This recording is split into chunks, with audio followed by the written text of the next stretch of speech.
Within 2 weeks. Iran ইসরায়েলের 12 দিনের যুদ্ধে ইসরায়েলের ওপর ইরানের অত্যাধুনিক সামরিক অস্ত্র ও মিসাইলের ব্যবহার দেখেছে বিশ্ববাসী। গতিবিধি বোঝা যেন রীতিমতো উত্তর কোরিয়ার মতোই কঠিন। তবে পারমাণবিক ইস্যুতে ইরান সম্প্রতি এমন কিছু পদক্ষেপ নিয়েছে যা নিয়ে রীতিমতো দুশ্চিন্তায় পড়ে গেছেন বিশ্ব নেতারা। প্রশ্ন উঠছে, তবে কি পারমাণবিক ইস্যুতে বন্ধু উত্তর কোরিয়ার পথেই হাঁটছে ইরান? পারমাণবিক ইস্যুতে বুধবার ইরানে নতুন একটি বিল পাশ হয়েছে।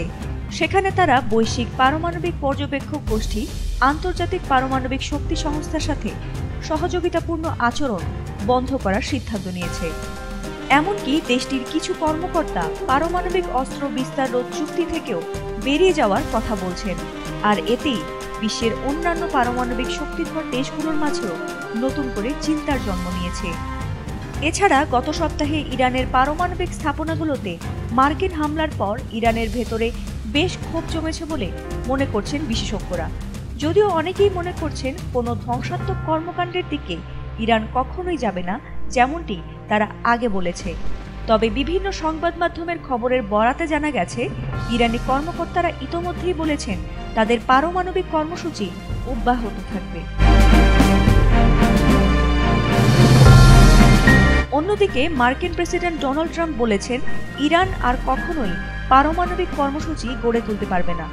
তবে তার এই দাবি কতটুকু সত্য তা নিয়ে প্রশ্ন রয়েছে।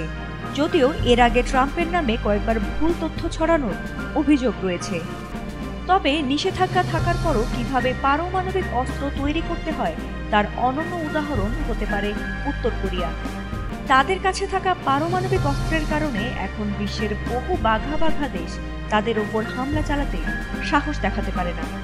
অনেকের ধারণা ইরানও পারমাণবিক কর্মসূচি চালিয়ে যাচ্ছে উত্তর কোরিয়ার মতো সক্ষমতা অর্জন করার জন্য। ফাতিমা সুলতানা, এটিএন বাংলা।